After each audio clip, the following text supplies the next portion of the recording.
Good morning and welcome to the Upper Deck. It's Sunday. For some of you, it's Super Bowl Sunday. If you care about that sort of thing, I know.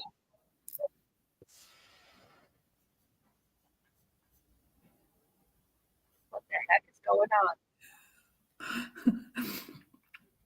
We can hear you, but just a little bit. Oh, wait.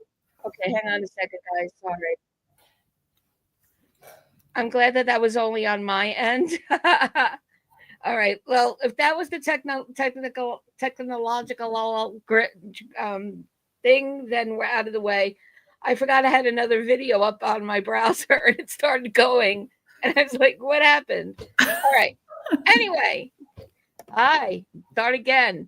I don't care about Super Bowl. Do you, Ciara? I care about the halftime show. But if it was up to me, the ground would open up and just swallow all of both teams whole because I don't like either team. Nick Sirianni is the most annoying football coach in all of the NFL. And as a 49ers fan, I will never root for the Kansas City Chiefs. So let's go Taylor Swift and let's go halftime show. Exactly. And let's go some good commercials. My Super Bowl happened this week when Josh Allen was named MVP of the NFL. There you go. So that other quarterback in red did not, and neither did the guy on the Eagles. So there you go. Bill still reigns supreme, as do the 49ers, Ciara. I'll say it. All right. But it's a baseball show, so we might as well start talking about some baseball. And I know we got some hot topics at you before we dive in. Let's see who our early birds are. Hey, Lori, Jonathan, John S, FJ. Great to see you all. And Raziel, you're here. Great to see you as well. Let's jump right into those hot topics. We have some. I'm turning to you, Ciara. Turning to you. Listen, guys. I know you're sick of hearing me talk about Gleyber Torres. I had stopped talking about him for a few weeks because he's not on this team anymore. But Brian Cashman he forgot that we moved on from Gleyber, and so did John Boy. Okay, and I'm really frustrated with the comments that were made recently, more so from John Boy Media than from Cashman. Cashman came out and said, I acquired Jazz Chisholm to play second, but Gleyber refused to move to third. Blah blah blah. Whatever. My whole thought behind that is he's in a contract year. He knows he's not coming back already next year. Like, it was pretty obvious at that point. You want him to move from second to third. Why do the New York Yankees always want to play people out of position? If I'm picking someone to play out of position, I'm picking Jazz over Gleyber, and I'm Gleyber's biggest fan, but we all know defensively he's not that great. So why would we move him from second to third? Like that, you're just moving one issue from this part of the infield to the other part of the infield. That doesn't solve anything, right? Okay. Now, with that being said, we are now in 2025. Jazz is our second baseman. Gleyber plays for the Detroit Tigers. Why even bring it up at this point, right?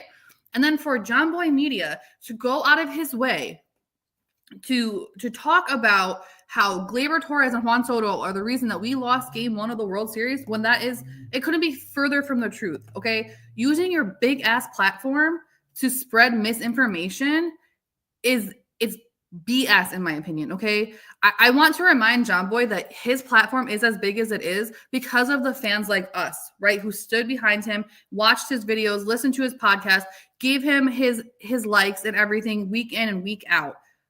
We lost game 1 of the World Series because of a pitching mistake, okay? We fought back in game. It was a good game. We lost because Freddie Freeman hit a grand freaking slam, okay?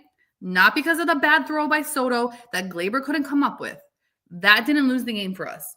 And if we want to talk about other reasons why we lost the World Series, how about the fact that our third base coach is sending our slowest person from second to home when Teoscar Hernandez was this close to him in left field? Let's talk about the fact that our ace pitcher had a meltdown in game 5. Or our captain, who hadn't made an error all season, dropped a ball in game 5 to the point that people are making memes of him dropping his baby in center field, right? Like, the fact that we're blaming Gleyber Torres for losing the World Series is completely asinine, in my opinion. There was so many other things that happened in all 5 of those games for why we lost. And if we're being realistic, Glaber is one of the only people who showed up with a bat in the World Series. That's what I was about to say. Yep. That's what I have to say about it. He's not on this team anymore. So move on, Cashman. Like, give us a third baseman. We have Jazz at second. Move on. Yeah, I don't know if Cashman's having trader's remorse and he's doing the opposite to help him get over it. And Laura, you're right. Everyone's entitled to their opinion. But to Ciara's point, everything John Boy said wasn't accurate in this instance. So have your opinion, but have the facts to back it up. And leaving out with the good part of Glaber, along with the misinformation, was just kind of sketch and a little bit annoying. And FJ said before, has Cashman ever been more petty? Now, it's a lot to surpass himself, but he managed to. So it makes me kind of wonder what's making Cashman be even Cashmanier lately. Is something not going his way, perhaps, that we don't know about in terms of filling the last hole or two. But yeah, so Cashman's always going to be that thorn in our side. Or you have Boone, who's always going to be Cashman 2.0, or negative 2.0. And they're already talking about, we have him for a while. We have him for at least another year. And so we have to just move on. I just wish we could just shove him out the door, preferably off the upper deck. But I'll take the field level, throw him out the field level door. So let's talk about the fact that we don't yet have a leadoff hitter. Or a third baseman. Or a third baseman. Although it seems the front office thinks we do. Yeah.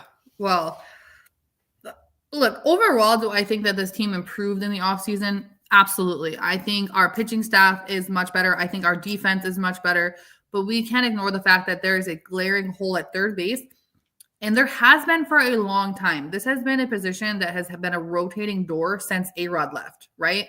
We haven't had someone there for a long time. DJ LeMahieu, when we signed his contract, it was a good contract. Nobody could have predicted the foot issues that this guy was going to have. But at this point, he is not what he was supposed to be. And it's not his fault. Like, it is what it is. Life happens. But at the end of the day, we took Josh Donaldson out back and shot him. So why are we not doing the same thing to DJ? Like, we made $649 million in revenue last season. You can eat DJ LeMahieu's contract. If you want to compete and win a World Series, you can eat that contract. Yeah. Sorry. The fact that we have DJ and Peraza and Waldo competing for third base, like, that's the best we can do. When Nolan Arenado is still sitting out there, when Alex Bregman is still sitting out there, and I get there's a difference. Bregman's a free agent. Arenado would be a trade, and he has no trade clause, but he said he would waive it for the Yankees. So I don't know why we're not making moves to improve at third base. I don't know. I don't know what they're doing in the front office at this point. Yeah, and I don't know what's up with Bregman because, if no one calls his bluff, he's going to be like sitting on a bluff somewhere very cold without a team to go to. Sticking to his terms the way he is really a risk that I can't even call a calculated risk at this point. Because if no one's bit yet, your manager should be in your ear. And I understand who his manager is, but your manager should be in your ear saying, listen, we got to go to the table and make something happen. Boris has to be shitting bullets that where his commission might not come through at all. I mean, look at just what just happened with Pete Alonso. Like, right. Pete turned down an extension from the Mets to bet on himself, which I don't blame the guy. Bet on yourself, right? And I think Pete belongs with the Mets. He's a homegrown net. I think ending back up there is what was best for everybody. But look how much money he basically ended up losing because now he's on a 2-year deal and he has an opt-out again next season. So I understand Bregman wants 6 or 7 years, but at this point, I feel like a team can be like, look, here's the deal. This is your team-friendly contract, similar to what Cody Bellinger got last year. Here's your 2 or 3 years. Here's your opt-out options. Prove yourself, and then we can talk about it again next season. Yeah. And FJ, that's a pretty reasonable thought there. He could very well be waiting for that Cashman, and in classic style of Cashman, he'll wait too long, and we'll see him playing in a Red Sox uniform instead. I think so. I do agree with FJ, and I think if they were able to move Stroman, like they're desperately trying to do, because Stroh is making 18.3 or 4 million next year. Arenado is slated to make 21 after his deferrals next year. If they could move Stroman, then the Arenado contract wouldn't be an issue. Obviously, I don't, for personal reasons, I don't want to see Stroman go, but logically, as a fan, I understand why they want to move him. So I think that also has to do with it. The fact that, they don't want to go over the stupid tax threshold, which is just going to, whatever. But at the end of the day, and I will keep saying this, we might compete in the American League, but the National League keeps getting better and better, right? Like if we were to survive the playoffs and make it to the World Series, I fear no matter what team we play, whether it's the Dodgers, the Diamondbacks, the Cubs, the Mets, they're all built better than the American League at this point. There's no question about it. And the only thing that they did right this week was bringing Tim Hill back. They finally heard our cry, and we finally have a lefty in the pen. But we still don't have, like we keep talking about that. I'm sick of talking about it. We still don't have a third baseman. We just went through it. We've been through it every show. Every show has been through it every week. And it, Bregman is just blowing in the wind. I don't think we're going to see Bregman. So we're going to be left with what's in house, unless they do move something to get Arenado. And there's a lot of other, ways that direction will blow. So that's upsetting. And do you think spring training is going to reveal, like, oh, okay, that's our leadoff guy on the lineup? We still don't have that guy, even with the non-roster invitees that are coming up. Go ahead. I think we have our leadoff guy.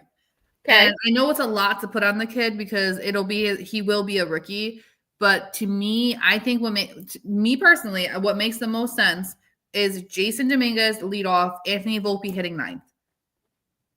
Because Volpe, he proved he can't handle leadoff spot, whatever.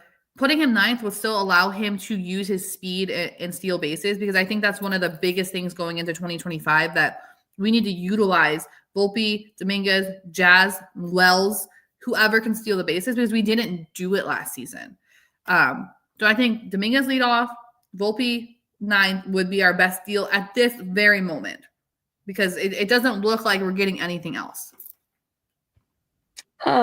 Okay, so Dominguez at leadoff. So Raziel, the ever pleasant Raziel is disagreeing, because and you could cash that chip in, Raziel.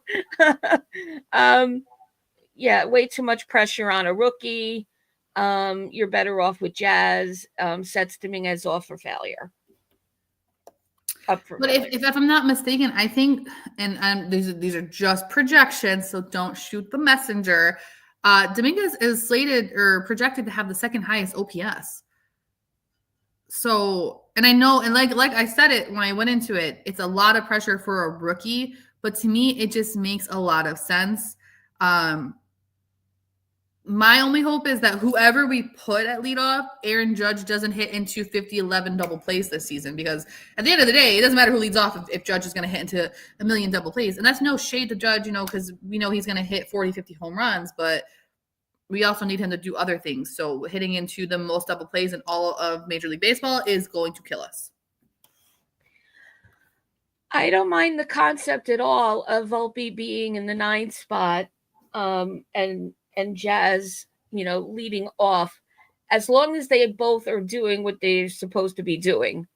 Because then, Volpe's already on base.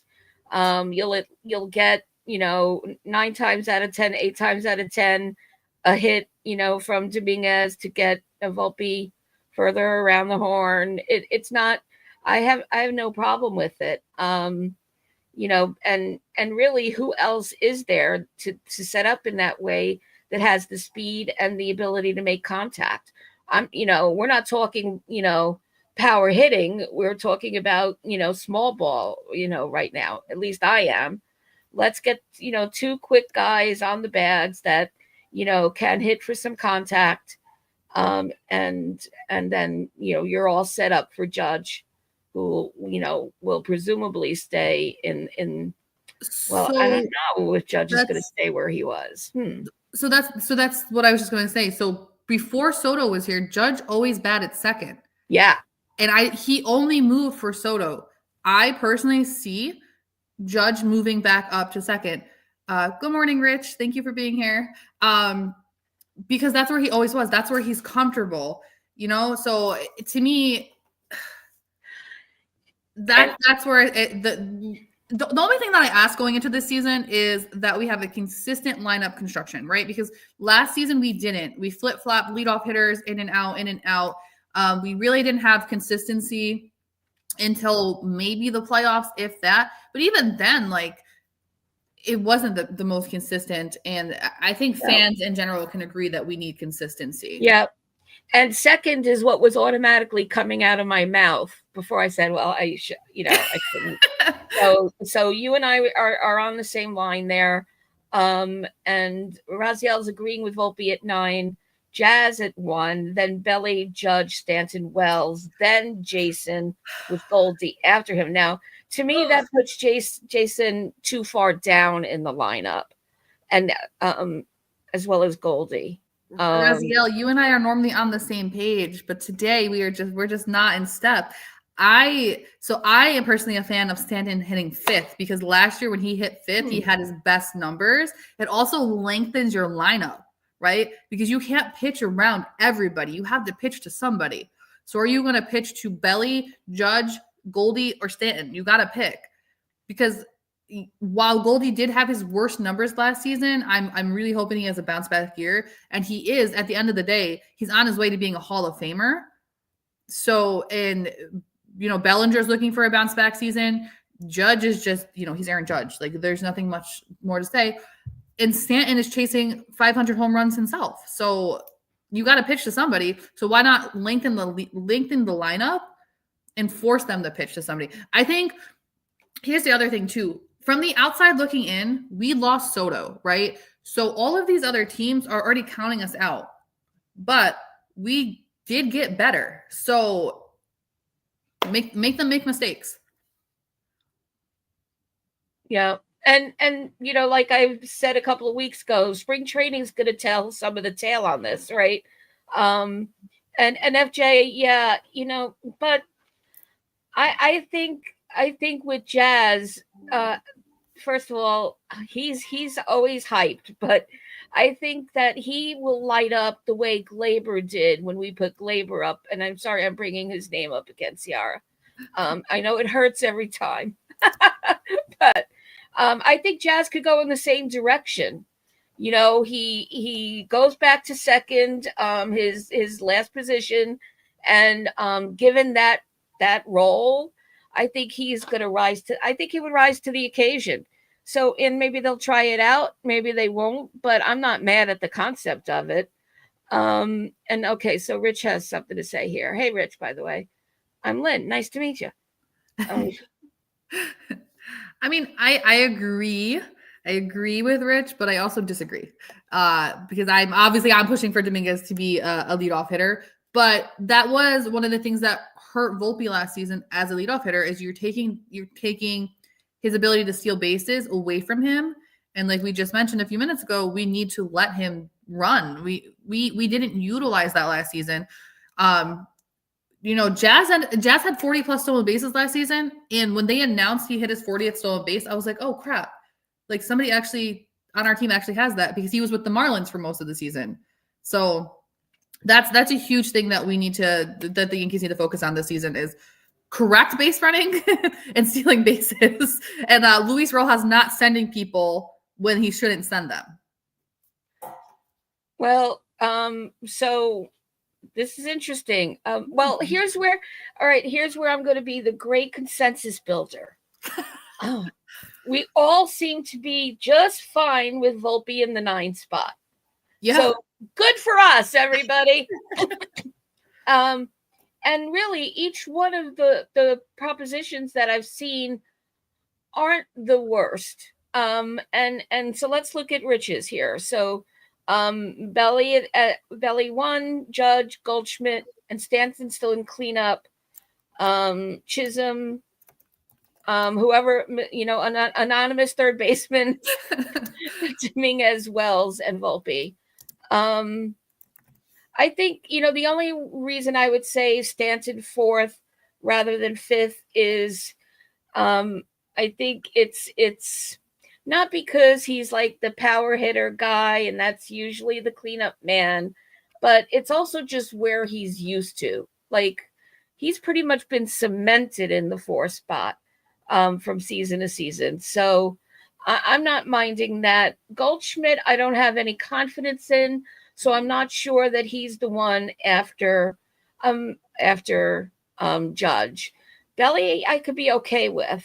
But Belly, do Belly and Judge have a history of some sort, positive or negative? They're besties. Well, they're not besties. They're friends. That's okay. Belly is the one that came out and made negative comments about the Astros and how they robbed Judge of an MVP. That's what the thing was, right? So that makes me feel better about Belly in terms of vibing in and having that guy before Judge. But he'd have that with Jazz as well, because he and Jazz are like that. And by the way, let's just acknowledge that Judge is now a dad. So hello, Nora Rose Judge. We're counting on you to make Judge great again. And now he's daddy 2016 all over again. So I just had to throw that in because we didn't acknowledge it. But back to the topic. So I'm going to respectfully disagree with you, Ken. I think a leadoff hitter matters because you have Aaron Judge behind you. Like, Judge is probably batting second this year, right? So you are setting the tone of the game. I understand you only lead off once, but you're setting the tone of the game. And then you have the captain of the New York Yankees, the best player in baseball, coming up right behind you to start the game off with a bang. I think it's important. We need someone who can get on base so that Judge can start the game off with an RBI. I don't know. Maybe I'm a spoiled, selfish Yankees fan, but that's what I want. Yeah, we do. We definitely want, you're sitting in Yankee Stadium on March 27th.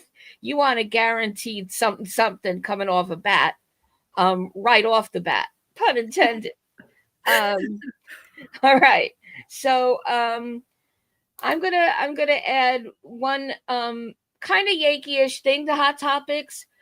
I am really just shocked that nobody has taken Doogie yet.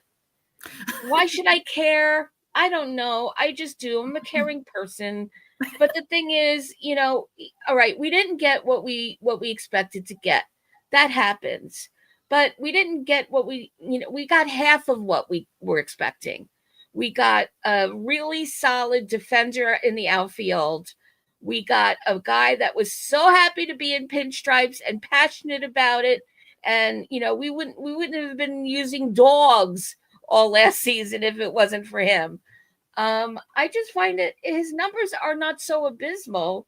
And I think he's in a really good position to go back to, his offensive numbers, or at least close to them, that he had in Boston when we got him. That's all I wanted to say about that. I'm just lighting a candle for Doogie. He shouldn't be sitting, on the cliff with Bregman. Bregman deserves it because he's being asinine about this 6-year, 7-year thing. Manage your expectations, my guy, and sign before. No one's going to call your bluff. You're going to be sitting on the bluff looking down at the ocean and wondering if you should jump. So, let's but Doogie, really, just someone give him a home, and I think he's going to produce for you. I totally get it, Lynn. I am, Gleyber Torres' biggest defender. I am Marcus Stroman's only defender. So sometimes sentiment is there. I think with Doogie, what happened is when teams are looking analytically, you know what you're getting. So the first half, Doogie is going to produce. For whatever reason, after the All-Star break, Doogie falls off a cliff. But with that being said, I could see, we're going into spring training. I see all of these smaller names kind of falling off the board. And to Rich's point, like I could see Kike, Rizzo, and Doogie all getting signed within the next 2 to 3 weeks. I think the biggest name that we won't see signed because he's being selfish might not be the right word, because he's betting too much on himself is Bregman. Yep. But I think those smaller guys will fall. I mean, come on, Tim Anderson got a job, guys. Like, don't get me started. No, I'll get myself in trouble, and I do enough of that. Don't get me started on Tim Anderson. I think he just did, but I'm moving on. And so FJ is saying that he thinks the Dodgers will take Doogie strictly because they're signing everyone else. Yeah, they'll just defer the whole contract. They'll pay him in 10 years. It's fine. Yeah. We'll put it in the back of the closet. And yeah. I mean, imagine being Kike Hernandez, though. Like, all of your teammates have been re-signed from the World Series roster, and they've added 1,000 more people, but you're the one guy they haven't brought back yet. But you were like a playoff legend. Like, if I was Kike Hernandez, I would be pissed because I know that I produce in October when it matters the most, and I'm a utility player. But you're signing all of these other guys who, like, have not proven anything. I would be upset, but that's just me personally. Yeah. Well, so, best of luck to Doogie. Love, Lynn.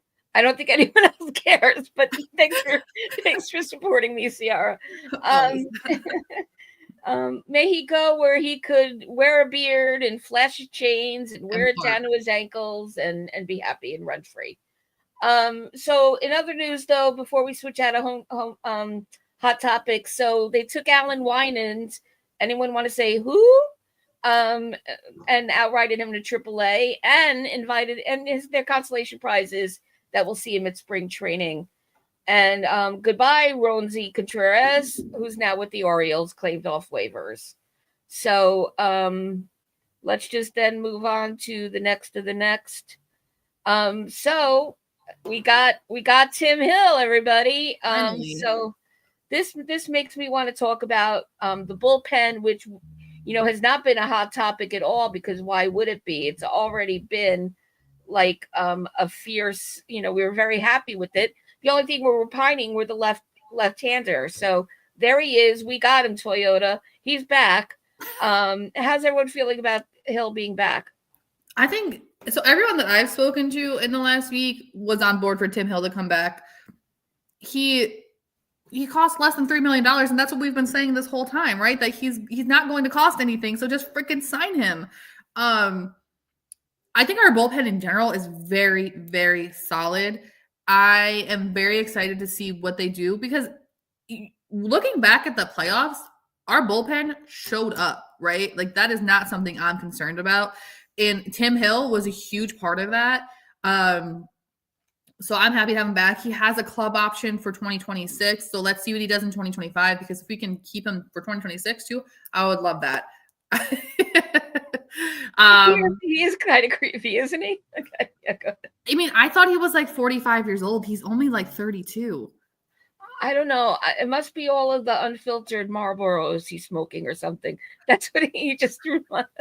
Yeah, he does look like a bit of a character. But, we have 13 men in the bullpen right now. And when I read you these names, tell me how you could be mad at this bullpen and even madder at Cashman for neglecting, the rest of the important spots still. So we acquired Devin Williams, huge get. We got Luke back. Johnny Lowe is back. We're going to see what we get out of him, so manage your expectations there. We got Fernando Cruz. Yay. We'll see what that gives us. Hill, Jay Cousins, Ian Hamilton, Mark Leiter Jr. Now, I'm still surprised Leiter Jr. is around, to be honest with you. But so I'm going to keep an eye on how that's going to keep going on. Efros, Yandres Gomez, and Clayton Beater. I mean, you can't beat her that bullpen. I could see Beater getting sent back down to the minors because the Yankees are currently in talks with Matt Moore he's a left-handed pitcher from the Angels. If they were to sign him, I could see Clayton Beater going back to the minors or Yandre Gomez. Mm-hmm. But even if they didn't, that is a nasty bullpen. Just Luke Weaver and Devin Williams alone, to me, like that is, I mean, I'm biased. I'm a Yankees fan, but that is the best setup and closer in baseball, in my opinion. Absolutely. What a 1-2 punch. Here's a question. Is Stroman's name going to be next on this list? Or is it going to be next on the rotation list? Or not on either list? What do we say about that? The whole Stroman saga is just frustrating the hell out of me because, like I said earlier, right? I feel like I need to say it because I need people to understand that I understand baseball and I understand the business behind it, but I'm still a Stroman girly, so I don't want him to leave. But I understand why they would need him to move on and get rid of his contract and blah blah blah blah blah. Right? We're not going to have a 6-man rotation. I mean, I know the Dodgers have like a 75-man rotation, but that's different. Like all of their, like, that's a totally different beast. I don't see the Yankees having a 6-man rotation. And when you look at it from the outside looking in, you can't take Stroman and just shove him back in the bullpen. He's not a long reliever. He is a starter. He's always been a starter. And regardless of how people feel about him, he would still be a good number 3 or number 4 in any rotation in baseball. Simply, his biggest issue is he can't go over 150 to 160 innings. He gets fatigued.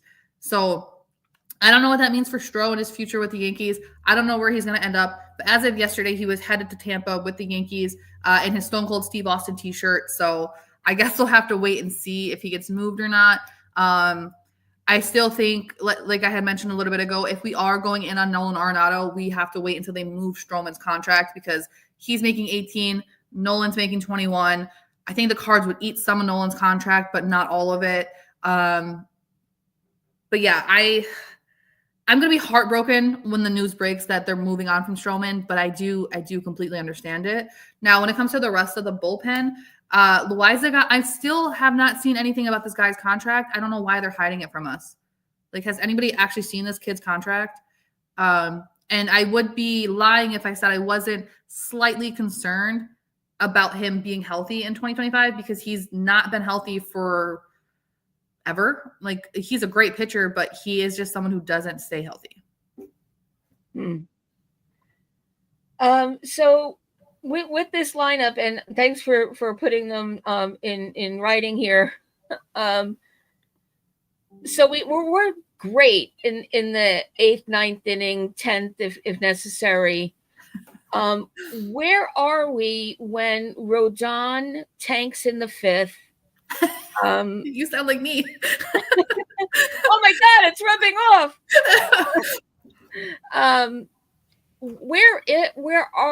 Who are those guys?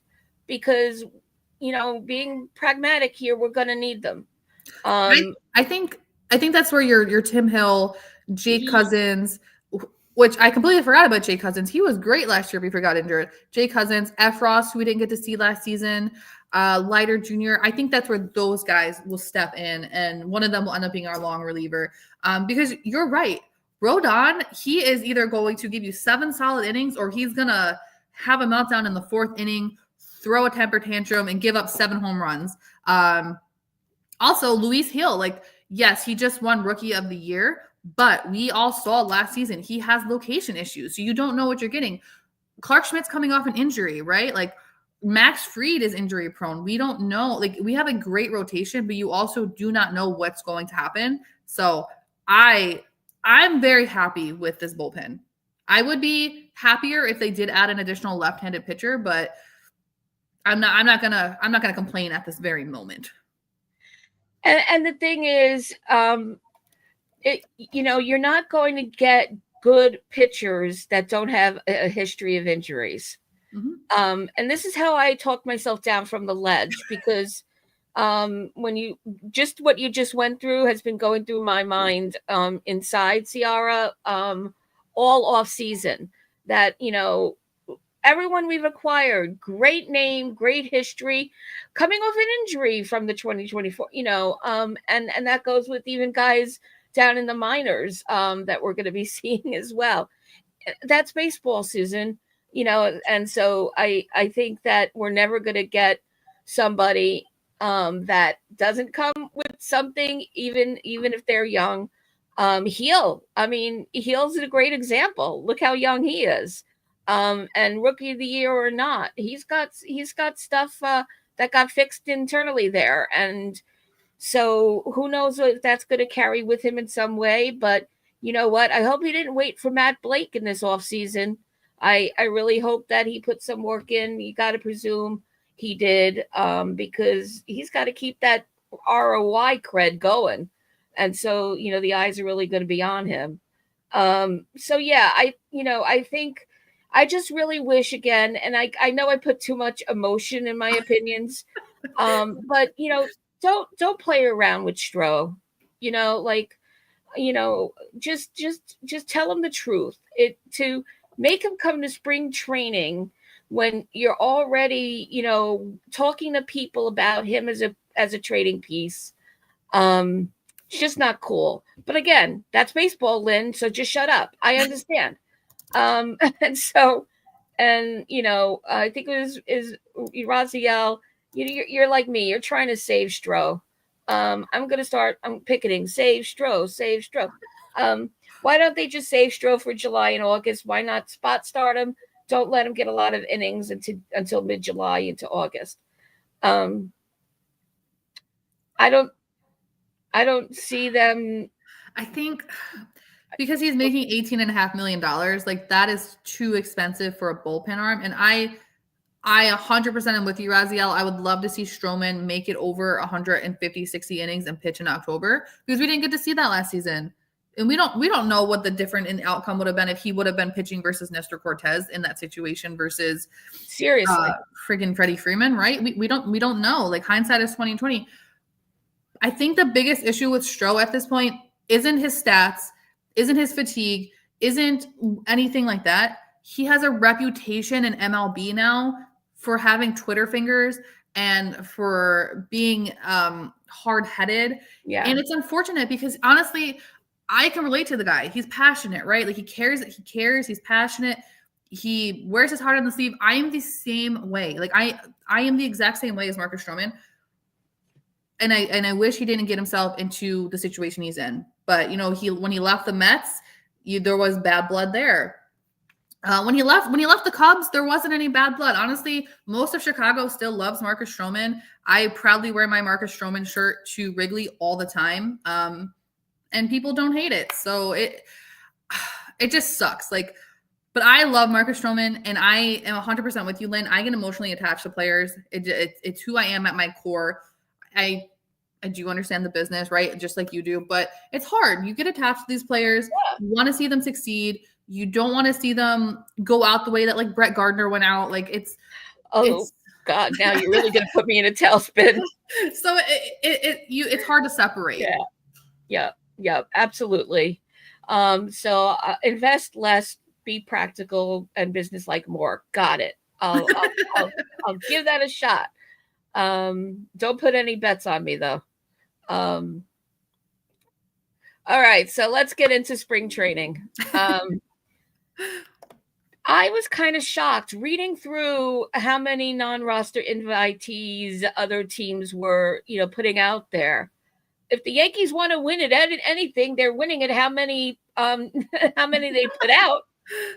So at least we're winning at that because we're at 26 so far.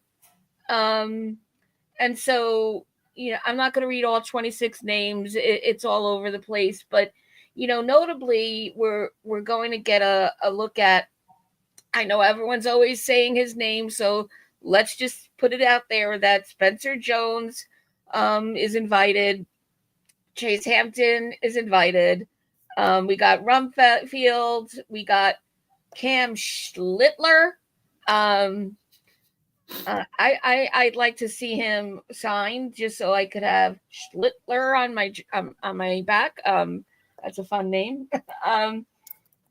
so Ciara's favorite Duke Ellis, and infielder Roderick Arias, who in our desperation we've been talking about bump the kid up, and sign him onto the 40 man, and let's get him into the infield. So he's invited. I forget 37-year-old Carlos Carrasco. Oh yeah, great. Let's put him in the Futures team when they play the Futures games. And then other notable names that we've been talking about all during the off season. I know we have Escara as the backup for Wells, but Omar Martinez was also invited as a non-roster invitee. And as has Sean Boyle and Leonardo Pastana. And the thing with these three is that they are re-signs. They played in the organization last season. So maybe they get a wider eyeball on them. Who knows? And then the ones that we know also are signed. What's sticking out at you in this list, Ciara? Colton Brewer, Carrasco, Andrew Velazquez, who I'm still shaking my head at that acquisition in the offseason. But 26 of them, what are they going to do with all 26 of them? Honestly, nothing stands out to me. They'll be invited. Maybe some trades will happen. The only person I could see even potentially making the roster out of those 26 people is Spencer Jones, right? And that's if we need a backup outfielder, because who knows? Trent Grisham, him and his $5 million could be sent off somewhere. We don't know. But everyone else, they're just there to be there because you have to have your NRIs. But you know what? We're this much closer to baseball, so I don't hate it. Invite all of them. I don't freaking care. The Dodgers are signing everybody. We're inviting everybody else to spring training. It is interesting, though, to see another catcher on there, because we have 4 catchers on our 40-man. And I know everyone is saying JC Escara is going to be the backup for Wells, but none of the big media people talk about this guy. There's not, there's not a big push for him. You still have Ben Rice listed as a catcher, and you have Jesus Rodriguez. So you have 4 catchers on the 40-man. Another one being invited to spring training, and one of the biggest holes we have right now is a backup for Austin Wells. And I'm going to upset some people right now. Austin Wells himself also needs to step it up when it comes to behind the plate this season, because I understand he was, second in voting or third in voting or whatever for Rookie of the Year, but he led the league in errors for catchers. Yep.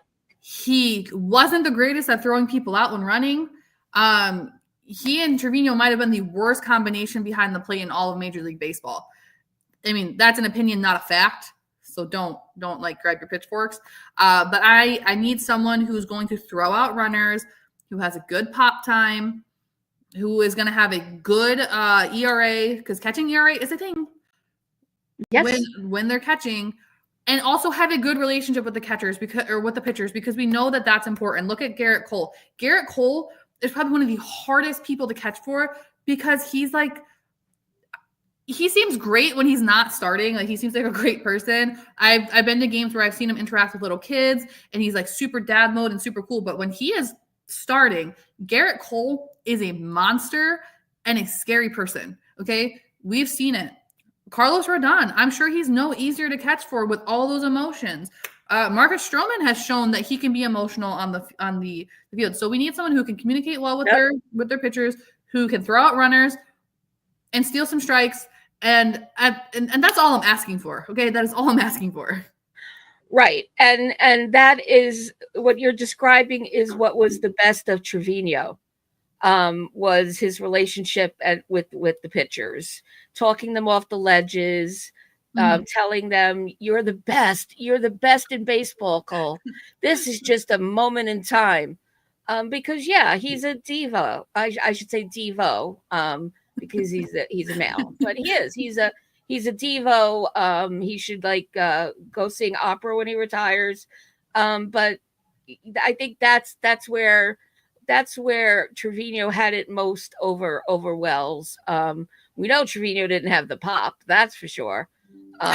But the other thing is, I want a catcher like with the same ask that I have for every position player.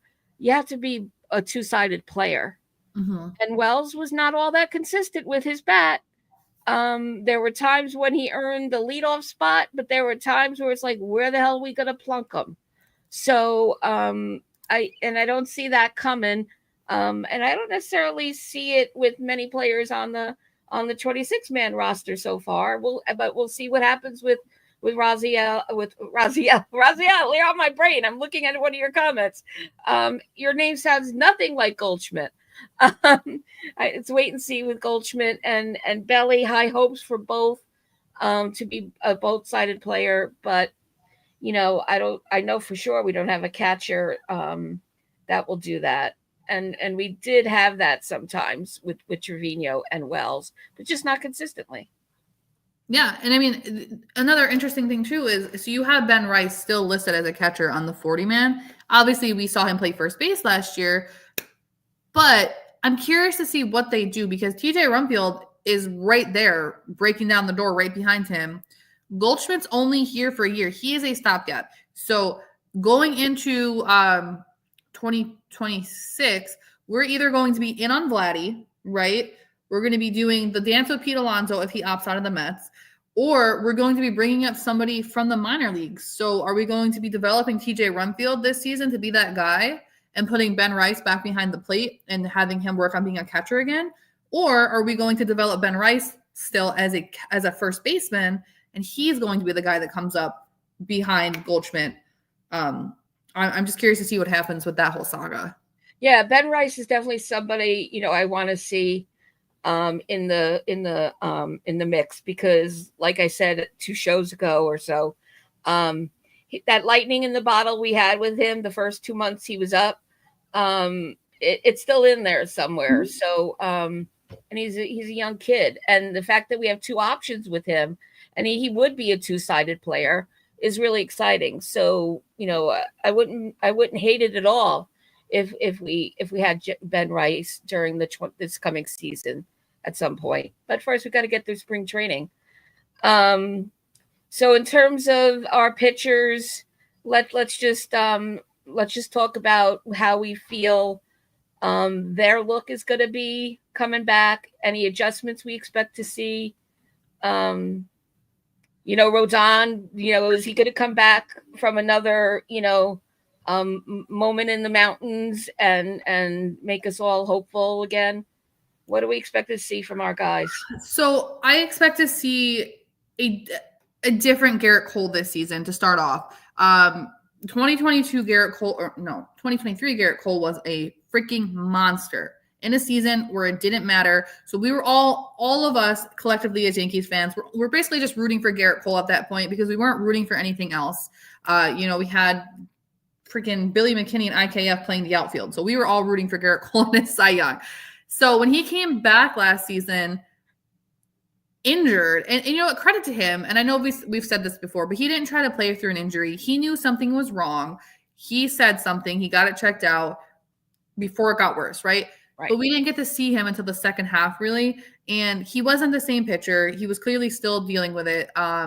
So I'm very hopeful that Garrett Cole will have a bounce back season. I don't know if he'll be Cy Young Garrett Cole because that's hard to replicate, but I do think he'll be better.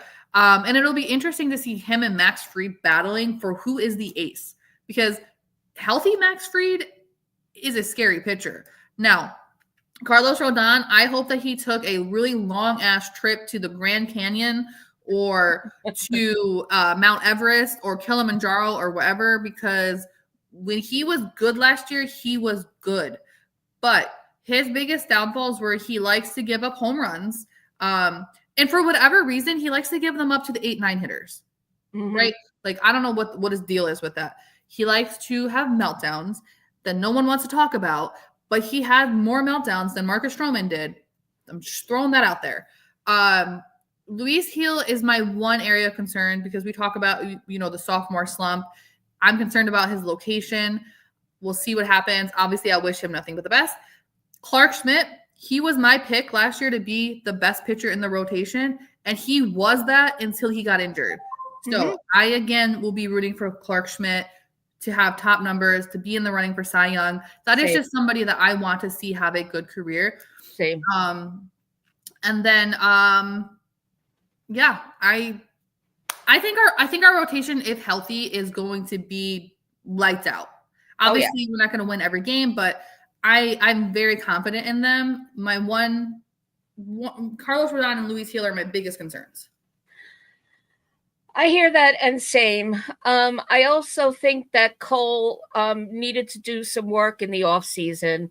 You know, he got more men on base this last season than previous seasons. And for the similar reasons, his location and just the command of the pitch overall wasn't so great all the way through. So there was some consistency, and we know he had his injuries as well, but I really want to see him I want him so solid that him being the start of the rotation is not in question, because he has Fried nipping at his heels. Yeah. And it would worry me. Here I go again with bringing emotion into it.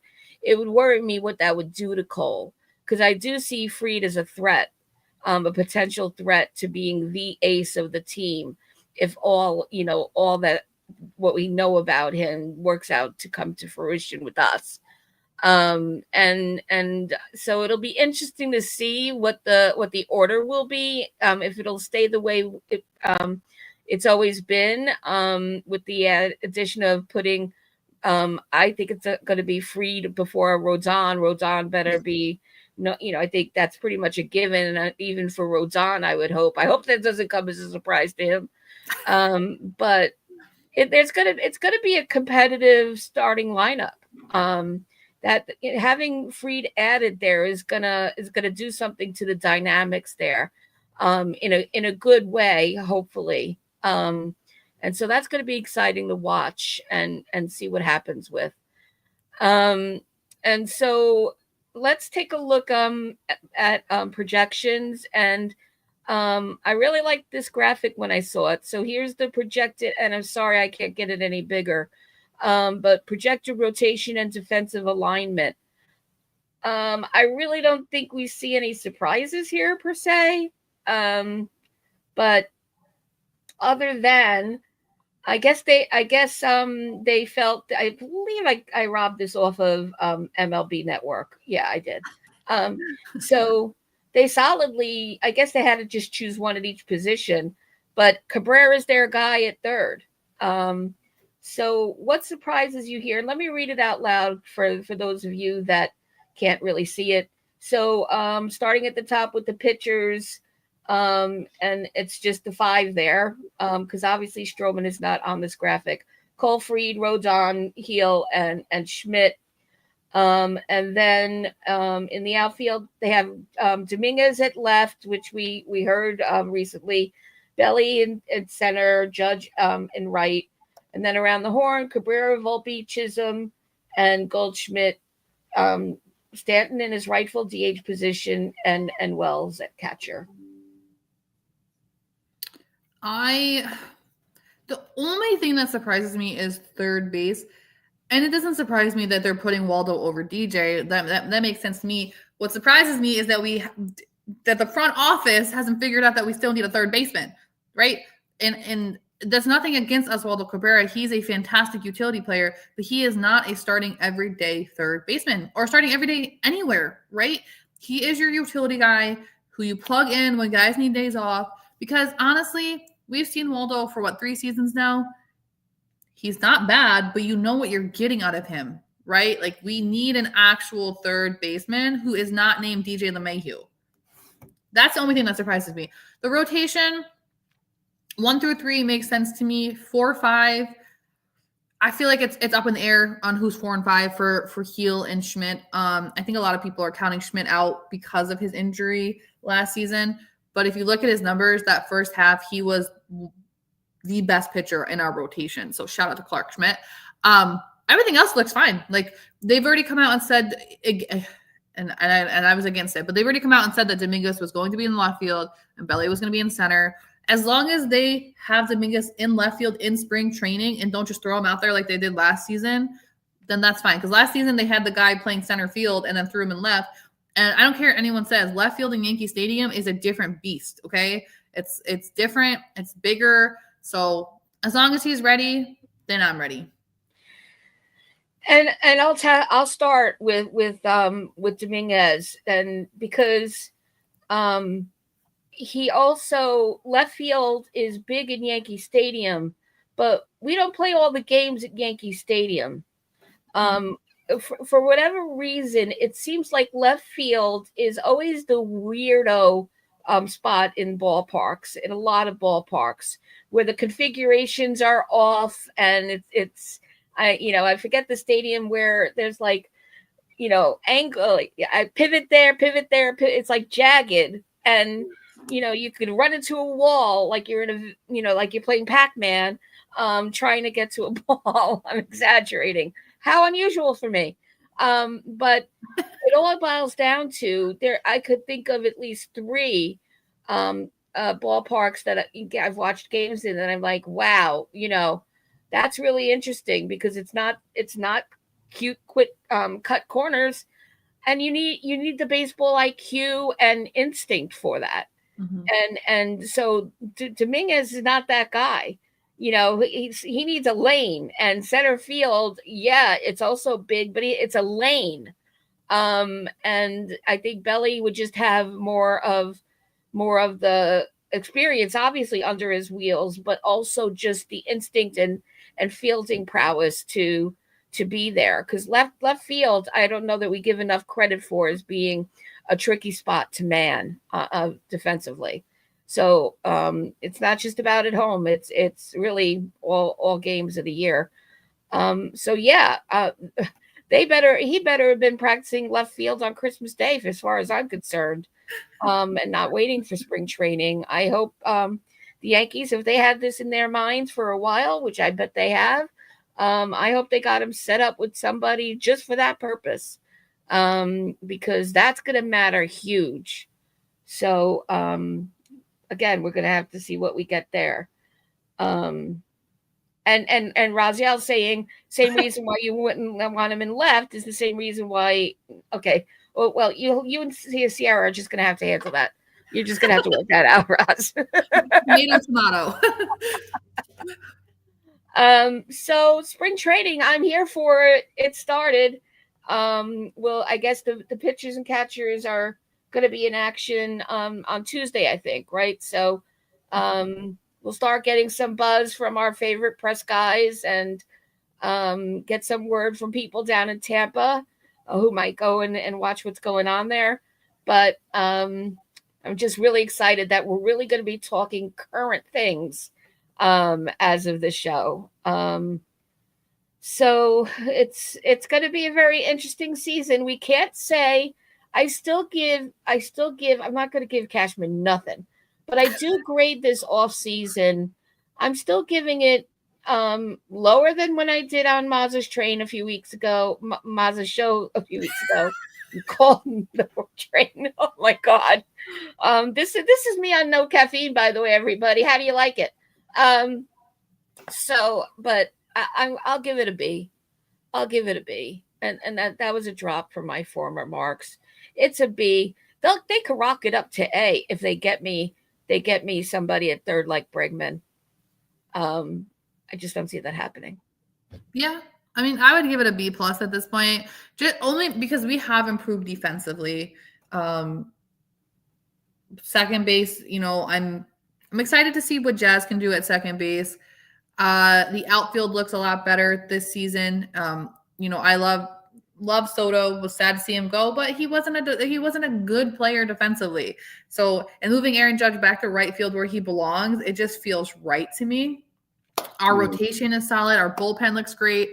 All I'm asking for at this point is to give me a good backup catcher and a good third baseman, and I'll call it a day. B+ for me at this point. Also, looking forward to spring training content.